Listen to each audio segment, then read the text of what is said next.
Halo teman-teman semua, di sini saya akan presentasikan a critical evaluation of basic managerial skills and artificial intelligence technology in Syariah Cooperative Management, a case study of Rahmat Fitransyah at Koperasi Mitra Tani Mandiri sebagai tugas pengantar manajemen bisnis yang akan saya presentasikan sendiri, yang akan membahas tentang esai yang telah saya tulis. Dan maksud saya dalam menulis esai ini adalah yang pertama, saya melihat bahwa dunia bisnis itu sangat-sangatlah dinamis. Perubahan yang cepat terjadi akibat kemajuan teknologi dan tuntutan pasar yang tinggi. Dan sangat-sangat rapid atau cepat lah. Tuntutan manajer modern, manajer harus adaptif dan memiliki keahlian yang fleksibel. Dan yang terakhir, fokus analisis saya yaitu menguji relevansi 3 keterampilan dasar managerial cuts dan melihat pengaruh teknologi AI pada manajemen koperasi Mitra Tani Mandiri. Dan di sini saya akan membacakan company analysis tentang Mitra Tani Mandiri. Jadi Mitra Tani Mandiri itu berlokasi di Blora, Jawa Tengah, dan Koperasi Mitra Tani Mandiri adalah sebuah lembaga keuangan mikro yang beroperasi dengan prinsip syariah, yang mana layanan utamanya adalah melakukan pembiayaan syariah, simpan pinjam, dan usaha bisnis berisiko rendah seperti ternak ayam atau supermarket dan lain-lain. Dan keunikan Mitra Tani Mandiri ini adalah model bisnis yang ideal untuk menguji penerapan teori manajemen di lingkungan yang spesifik. Dan objek studi saya pada esai yang telah saya tulis adalah Bapak Rahmat Fitransyah selaku General Manager. Dan di sini saya ingin menganalisis 3 keterampilan dasar manajerial Robert Katz. Yang pertama adalah keterampilan teknis. Apa itu keterampilan teknis? Keterampilan teknis adalah kemampuan memahami dan melakukan tugas spesifik. Contohnya, analisis risiko pembiayaan syariah. Yang kedua, keterampilan hubungan manusia, interpersonal, yaitu kemampuan bekerja sama, memotivasi, dan berkomunikasi dengan orang lain. Dan yang terakhir adalah keterampilan konseptual. Apa itu keterampilan konseptual? Keterampilan konseptual adalah kemampuan berpikir abstrak, melihat gambaran besar, big picture atau vision ke depan, dan menyusun strategi. Lanjut. Dan analisis keterampilan Bapak Rahmat sendiri yaitu berdasarkan Robert Katz tadi adalah yang pertama tentang teknis.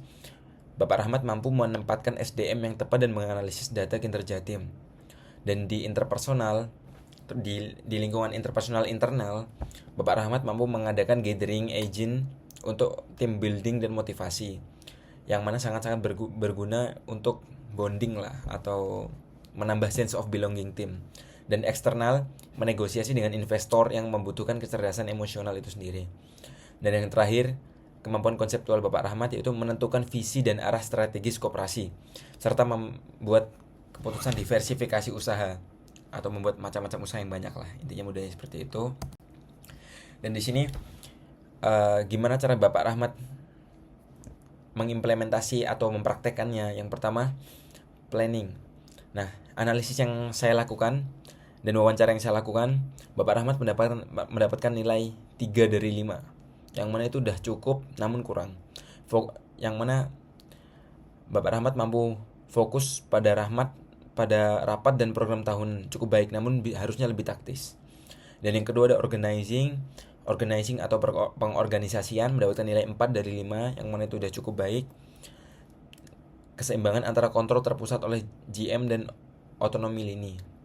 Dan yang terakhir ada leading, kepemimpinan, nilai 5/5 yang sangat baik sekali.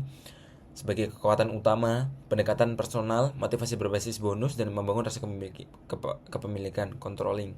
Nah, ini controlling Bapak Rahmat yang agak PR, mendapatkan nilai 2 dari 5. Kelemahannya adalah Bapak Rahmat hanya mampu mengawasi dari WhatsApp, namun jarang turun ke field atau ke lapangan, seperti itu. Yang mana ini menjadi PR untuk Bapak Rahmat. Kemudian ada peran teknologi dan media sosial. Yang pertama, peran teknologi dan media sosial ada yang pertama untuk pemasaran. Mitra Tani Mandiri menggunakan Instagram dan TikTok terutama Instagram yang terintegrasi dengan Meta AI yang digunakan untuk memperluas jangkauan pasar. Dan yang kedua, peran teknologi dan media sosial adalah untuk komunikasi dan kontrol. WhatsApp menjadi platform utama untuk koordinasi internal dan pengendalian informal. Dengan bantuan AI yang ada di WhatsApp dan segala macam itu mampu membantu Mitra Tani Mandiri sebagai koperasi yang sedikit maju daripada koperasi lainnya. Dan yang terakhir, ada efisiensi dan tantangan dalam penggunaan teknologi dan media sosial. Yang pertama, untuk hal positifnya meningkatkan efisiensi waktu dan koordinasi anggota, dan negatif berisiko menurunkan kualitas komunikasi internal karena berbasis teks. Dan saya ingin menambahkan sendiri, negatifnya juga masih ada posibilitas atau kemungkinan bahwa jika dilakukan hanya melalui WhatsApp, ada kecurangan atau apapun itu yang tidak diinginkan atau hal-hal yang tidak diinginkan. Kemudian saya ini ingin menjelaskan tentang peluang implementasi kecerdasan buatan AI pada koperasi Mitra Tani Mandiri.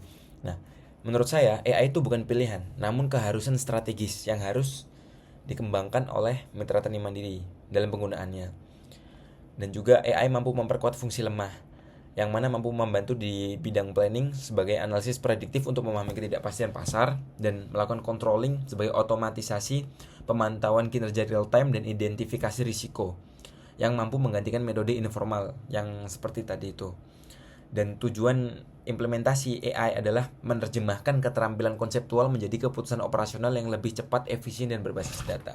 Lanjut. Dan di sini saya akan membacakan kesimpulan. Yang pertama, Bapak Rahmat memiliki keunggulan luar biasa, sangat-sangat luar biasa pada keterampilan interpersonal dan fungsi leading yang mendapatkan nilai 5 dari 5. Namun, efektivitas jangka panjang terancam oleh kelemahan signifikan pada fungsi controlling. Dan digitalisasi melalui media sosial telah mengubah cara kerja, namun kontrol masih informal. Dan rekomendasi dari saya adalah agar Mitra Tani Mandiri, terutama Bapak Rahmat, untuk mengarahkan jalannya koperasi dengan mengadopsi teknologi AI dan menjadikan AI sebagai prioritas untuk memperkuat fungsi controlling dan planning, dan mengintegrasikan budaya dan teknologi seperti menggabungkan pendekatan kepemimpinan yang humanis dan kuat dengan disiplin operasional berbasis data dari AI. Dan tujuan terakhir adalah Bapak Rahmat harus mampu menjamin pertumbuhan koperasi Mitra Tani Mandiri yang konsisten dan berkelanjutan di era digital ini. Karena jika kita tidak update atau tidak mengikuti teknologi, maka kita akan selalu tertinggal. Terima kasih. Thank you. Jika ada salah kata, semuanya itu datang dari saya, namun jika ada baiknya atau benarnya, semua itu datang dari Allah Subhanahu wa taala atau Tuhan yang Maha Esa. Assalamualaikum warahmatullahi wabarakatuh.